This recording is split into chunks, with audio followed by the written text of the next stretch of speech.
Yeah, it's great to talk to you, especially as a non-Texan because I'm from Dallas. So Dallas, St. Texas, one of the first things I was told here. I have a story. Welcome to Texas. just to kind of kick things off, you have this really great comedy here as well as great drama, and baked into it are all these compelling thoughts about how we live our lives and the gaps and divides in our culture. And you use Texas perfectly as your canvas. So do you have these ideas, messages, and comments and try to find a story to weave them into, or do you write in a linear fashion with the main story thought out and these ideas kind of come up organically in the writing process as it does for your character Ben in the movie? Great question. Well, everything influences each other, sort of in a process that takes this long, I find.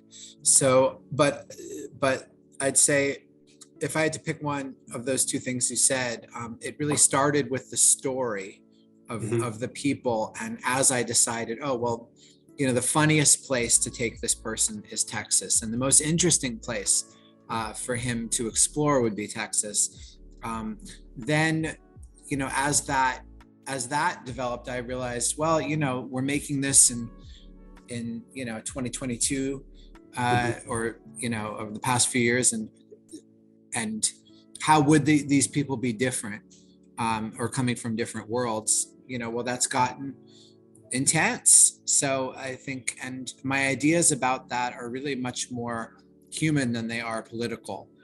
Right. You know, how did we come to see each other as characters instead of people? And my character is a writer who does see these people as Texan characters, you know, until he really gets under the surface and sees them as people and sees himself as a person. So was it tricky to weld all those thoughts together as well as you do, knowing if they're properly placed and balanced and you're not tipping too heavy on it? It definitely took a lot of work. And, you know, I come from The Office, you know, the television show where we would shoot a lot. Everything that was interesting to us, we would shoot and then edit it down, which became a monstrously difficult process, but also eventually a very satisfying one. So yeah, I would overwrite, I would overshoot, I would try a lot of different tones and ideas, but it would always pare down to what's the right synthesis of interesting, funny, gripping. All those things could only exist if it was realistic. Right. Speaking of some of those ideas, I love how you call people out on their BS in this. In this social age, it's so easy to put this artificial lens over what we share about ourselves. And as honest as a life as I try to live, I think we're all kind of guilty of slipping from time to time to impress people we don't like or what have you. Does a work like this cause you to check yourself more often, or do you feel like you've always had an outside perspective of yourself because you're a storyteller? Well, I think this movie is really, in some ways, about myself battling that. You know, the character, Ben Manalowitz, is somewhat know-it-all, not as cool as he thinks he is, smart, but not as smart as he thinks he is. You know, he's a lot of, and cocky and ambitious and disconnected from other people. He's not a bad person deep down, but he has all of these flaws. And these are definitely flaws that I've wrestled with having myself.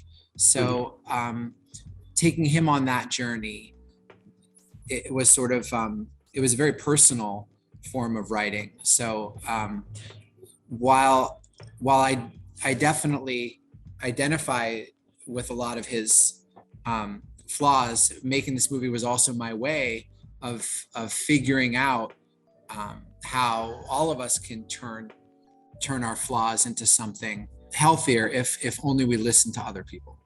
Yeah, exactly.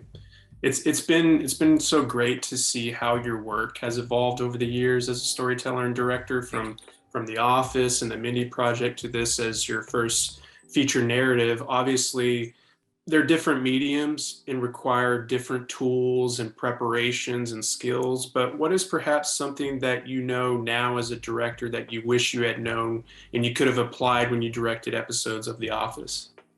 Oh, well, I felt good about directing The Office, but that's because I had such a head start. Sure.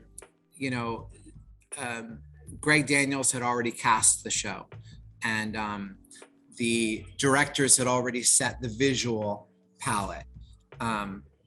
So directing The Office was really just about being one with The Office, which I already was as a cast member and writer. This movie was just such a big leap compared to that, because it's not one room in a paper company in Scranton, Pennsylvania. It's this vast landscape of West Texas. It's New York City. It's a stranger coming to town. It has a sweeping score by Phineas, and this great cinematography by Lynn Moncrief. So learning to sort of be in charge of people that knew more than I did and make decisions for people that were more skilled in each of their areas. That was humbling and exciting lesson in leadership. Sure. I want to jump back to the beginning of this film. I don't want to reveal who you share the scene with, because I don't think it's been publicly revealed, but thank you for using this person. I think they are so fantastic with comedy and they need more parts like this. But what's so great about this opening is that it reminded me a little bit of The Social Network, that it's a lot of fast dialogue, which makes it a little more interactive and funny. Just so I'm curious, like, how many pages of dialogue was it? And are you gonna be okay with fans approaching you with 100% quotes and less how's my favorite branch doing? I love that. Yes, I hope so. And in fact, my co-star in that scene, we shot that before COVID, so we took a long break. And he was texting me in the meantime saying, "Man, I hope no one else uses 100% in their movie before ours comes out, because I really feel like we're going to own that catchphrase." So that was fun to. I told him, whatever I say 100% before your next line, and I'll do the same. So we really improvised all night, and there's actually a 17-minute version of that scene that we're hoping to release online one of these days. Yeah, I hope so. How about like designing some of the like Abeline's room? Like it's fun to look at some of these details, and especially for Abeline, like seeing her room and seeing things like the Harry Potter books, the Talladega Night ticket stub, and things like that, and just kind of working with your production department to kind of figure out, we don't know a lot about her, but this is how we're getting to understand her, and now we feel like she's a fully fleshed out character. That was a really exciting part as well. And the production designers are definitely people that, I mean to include in the type of brilliant artisan that I had never worked with before. So the production designers who did her room are these two twins from San Antonio named Courtney and Hillary Andujar.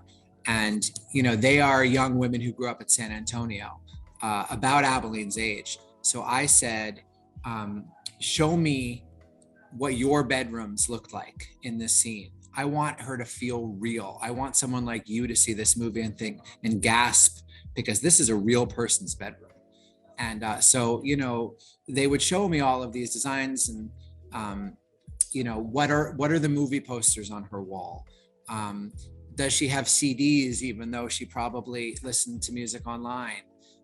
What were the books on her bookshelf? What color did she paint it? What are the stickers she put on her wall when she was 13 that she never bothered to peel off, like all of us have in our childhood bedroom? So my job as a director was really to inspire people to use their own creativity in ways that I couldn't. Sure. Can you take me back to you eating Whataburger for the first time? I ate Whataburger for the first time in Fort Worth, on my way to Abilene, the city. and it was the honey butter chicken biscuit that got me on the late night menu. I had just been to Billy Bob's honky tonk in Fort Worth, and it was definitely, I was told that was the late night food you had to get. And after that, I'm really about everything but the burger there. I love the spicy ketchup and the Dr. Pepper shake and all of the sort of snacky stuff. The burger, I won't mention a California burger chain that really seems to enrage people here because I'm trying to make friends, but there's a different sort of size and shape of burger that I'm accustomed to. I'll leave it at that. But other than that, I really love everything on the menu. Yeah. And was it your idea to put flash drives in cassette tapes? That might have been Nikki Kraft, my producer, who really cares a lot about sound. But thank you for noticing details like that. Yeah. Yeah. What scene are you most proud of? Is there an aspect to this film that you're most proud of? Oh, what a nice question. There's so many that I'm, and every scene is because someone else brought more than I could have imagined to it, which is what makes me love it. I love the scene when the family sits down to dinner. I told everyone working on that, I want this to suddenly feel like, Meet the Parents or something, in terms of it's warm. It's a warm, funny movie all of a sudden, which is how Ben should feel. We've been in a shallow New York, exciting setting. We've been in a bleak cemetery. We've been on a lonely Texas road. Now let's be so cozy it takes us aback, and that's really how Ben felt. And so I really did love that scene. I also loved everything with Ashton Kutcher. I really felt his character was just mesmerizing, and the production design and especially the wardrobe really captured this larger than life character. Yeah. Speaking of him, and I know this is gonna be the question that I cut you loose on. Working with him, and he has so many of those great lines. When I was talking about people, calling people out on their BS, but there's just it's just one of those moments where you see so many memes on the internet and people are putting quotes out there, and then it's true. How many of those people actually have seen those films or read those books? I loved writing those lines, and he told me when he read the script, he said, maybe you'll think I'm crazy, but I actually agree with everything this guy says. Yeah. And I said, well, yeah, you need to make your wild card, a real wild card. And in this case, the movie was about changing my character's expectations of this small town guy that he thought would be a funny little character, and ends up being way smarter and more interesting than he is. No, he put his own spin on it, and he had ideas for a wardrobe and his mustache, and I mean, he looks awesome. A lot of the creativity came from him. Yeah. Well, it was really well done. Congratulations on this film and everybody that you're working with. I loved it. And the punctuational scene at the end is probably going to hang in my mind for some time. So which one do you mean? Yeah. Cool. You can't solve something like this with a 45. It's the breakdown of society is what it is. Yes, ma'am. I think that's very wise. You're gonna need a 12 gauge, a couple of ARs, Western automatic, and a sidearm for safety. Exactly. Where are you right now? I'm in an Uber.